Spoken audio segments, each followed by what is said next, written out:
Namaste. Welcome to the third video of the series, which focuses on IGCSE history, code 0470. If you haven't liked or subscribed the earlier videos, I recommend that you do so. All these videos are being created in accordance to the syllabus framed by IGCSE, and we will try to answer all the essential questions posed by them.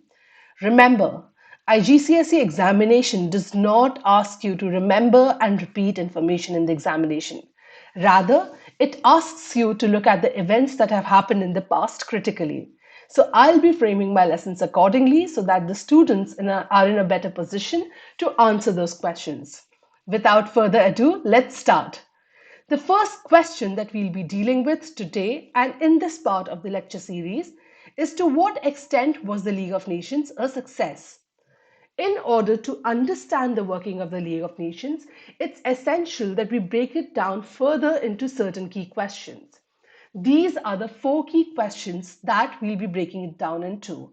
Remember, we are dividing the working of the League of Nations into two parts: the working in 1920s, achievements and failures in 1920s, and its working, achievements and failures in 1930s. The first key question is, how successful was the League in the 1920s? And it is interlinked with the second question. We need to understand the organization of the League in order to understand what were the causes of its failure and was failure inevitable due to the weakness of the organization. The third key question is, how far did the Depression make the work of the League more difficult? Do you know when the Depression happened? Comment about it in the comment section, please. The fourth question is, how successful was the League in the 1930s? Now, now we need to remember that we are preparing ourselves for the IGCSE examination. So what are the things that we must know? The attitudes of the major powers to the League of Nations. Who are these major powers? How the League made decisions. The importance of the work of the League's agencies. Why the major powers sometimes acted without the League. How far the League was responsible for the relative peace in international affairs in the 1920s. Now, let me give you a little context about why and when the League was created. You remember all the peace treaties, the five peace treaties: Versailles, Neuilly, Severus, Saint Germain, and Trianon. All of these peace treaties ended the First World War, and they began with a saying which asked the world to create a new organization for keeping peace in the world. And this organization was the League of Nations. This was Wilson's pet idea. However, that does not mean that he was the only international statesman who was working towards this idea. There were various others who had contributed to it, and therefore the League of Nations came into being. Why include it in the treaty? He included it in all the treaties to make sure that this did not remain just on paper and it actually came about. The greatest contribution of Wilson to this idea was that he made sure that this covenant was included in each peace treaty, and he kept on repeating the idea and the need for world peace. If you remember his 14 points, a lot of it focused around keeping world peace, stopping wars through negotiation, disarmament. All of these will find its way into the League of Nations eventually. What were the aims of the leagues? Now, whenever a body is created, since it's not Wilson, there are a lot of other statements who are, joining the league. They will focus on very, very concrete aims. Why is the League of Nations required? The first is the idea of collective security. This keyword is very, very essential. You must use it in your answers. What does the idea of collective security mean? It means that dispute among nations would be resolved by getting together. So if one member state is attacked, all others would come and support them. This would discourage aggression from any nation. So there were two ways of ensuring collective security. One is, of course, when one nation state is attacked, the member states of the League would act together to restrain the aggressor by two means: economic and military. Military is obviously sending your troops to make sure that state is not alone, to show your support. And obviously these are military sanctions. The second are economic sanctions. Economic sanctions would include refusal to ship essential materials, imposing trade embargo, refusing to trade with the aggressor state, and all of these things. And these two were considered the tools to ensure peace. The second one is to encourage international cooperation in order to solve economic and social problems and thus improve living and working conditions for all people. There were other aims of the League as well. First, to safeguard independence of other countries and to protect their frontiers. Reduce armament. Remember Wilson's 14 point? To bind all members of the League to respect and preserve territorial integrity and political independence of all states, large or small. To settle problems which might lead to hostility between nations, such as colonial disputes, conflict over international law, and you will eventually see how different agencies of the League of Nations evolved to ensure international law prevailed and there was a platform for all nations to come and resolve their conflicts through negotiations. Member states were required to submit all the disputes for arbitration to the League of Nations. Then secret treaties between nations were forbidden. Can you draw a link between the First World War and why did the League of Nations focus on forbidding secret treaties? If you can, comment in the section below. Now let's look at the organization of the League. So I've already given you a basic context and an idea about how and why the League was created. Now let us look into the organization. First, the part about the Convenant. If you remember, each of those 5 treaties began with it. Article 16 of the Covenant spelled out the power of the League. How will different nation states not go on war but actually resolve their disputes through talking to each other, negotiations? All talks would take place in the League's assembly. The League's assembly was headquartered in Geneva. The League's assembly would meet once in a year and each member country had one vote. If this did not work and a member was attacked, all other members would go down to help them. This was known as collective security. I've already dealt with about a minute ago. Help would be arranged by the Council of the League. The Council of the League is a smaller body which would meet more often and it could act more effectively in case of a crisis. The League would say that it disapproved of the actions of the aggressor.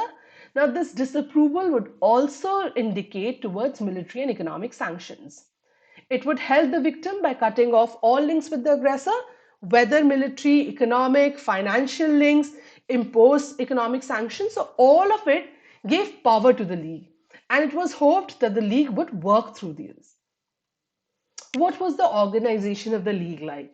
So I've already spoken about the Assembly. Assembly is a larger body with all member states. All member states have one vote. They meet once a year. The Council is a smaller body. And there's the International Labour Organization, Permanent Court of International Justice. And there are various other agencies which will work with the crisis of refugees, young people and children, trafficking, and all these parts. So remember, when we are talking about the organization of the League, or for instance, the failures and successes of the League, it's very easy to look at only territorial disputes.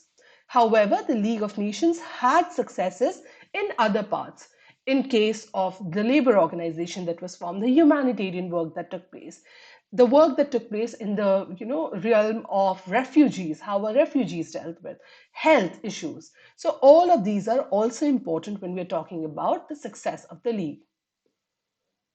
Let's talk about the organization and membership of the League. The permanent headquarters of the League was established in Geneva in Switzerland. Again, a quiz question for you. Why do you think it was Geneva?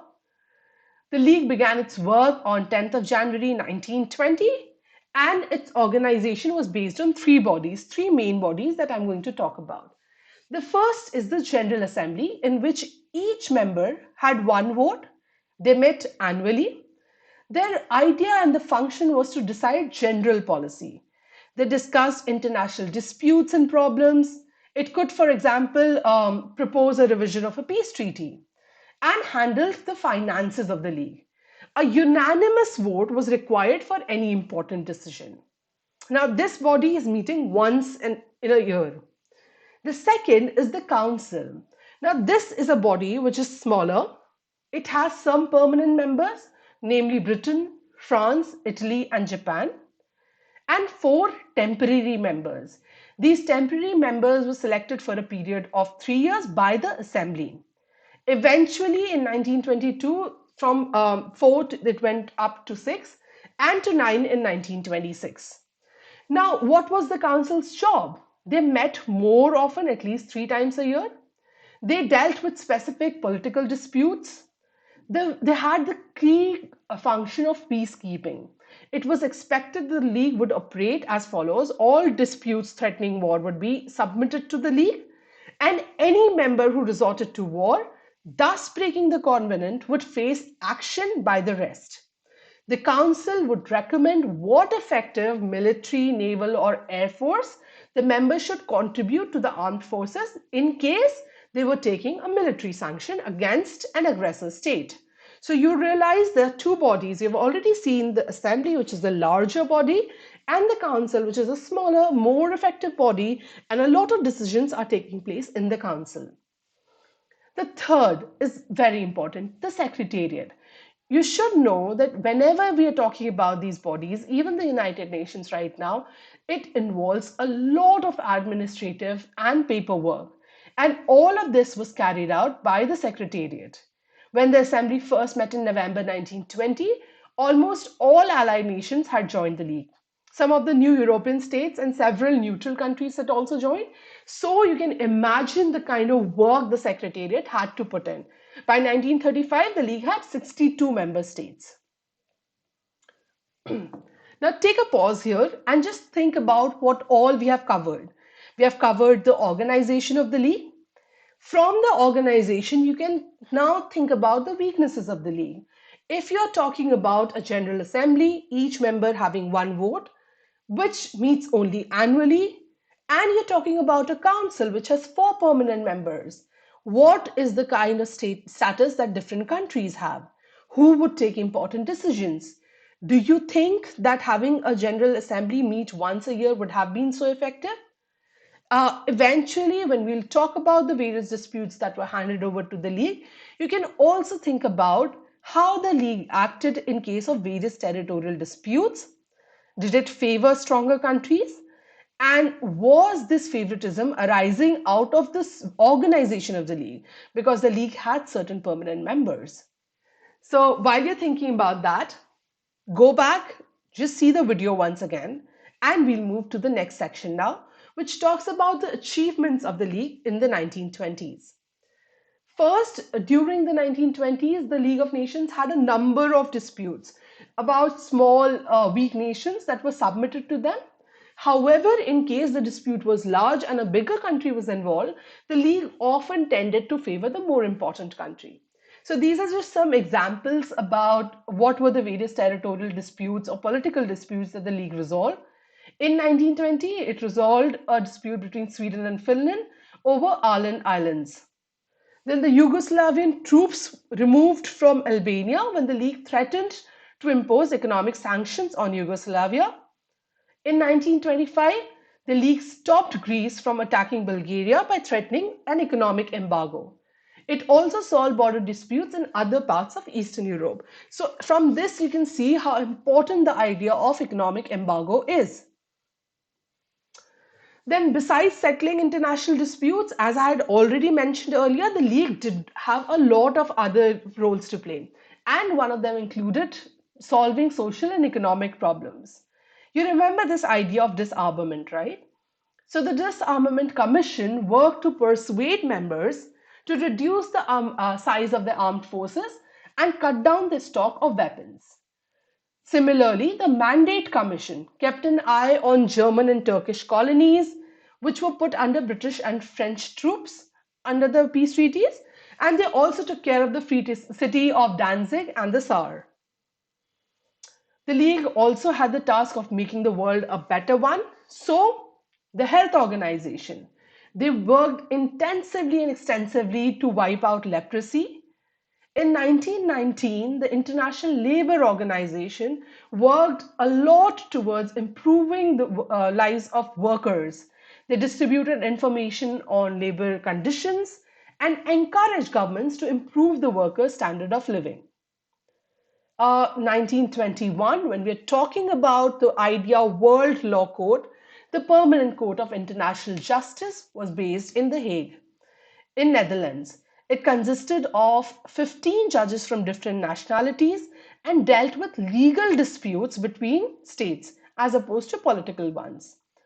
Other special committees had the job of improving child welfare, women's right, of stopping drug smuggling, and of helping refugees. So they worked extensively for refugees, to hand out international loans for poor nations, technical organizations with problems concerning health, drugs, refugees, communication. With so much work, the League needed a number of organizers to handle paperwork, and that work was done by the Secretariat, which was based in Geneva. With this, we come to an end of this particular series, and I'll be answering the other key questions in the next part, which will be essentially about 1930s and discussing the failures and successes of the League. We will also try to look at certain questions which are evaluative in nature and how do you answer those. Till then, goodbye. If you haven't liked and subscribed, please do so and share it with your friends as well. Bye bye.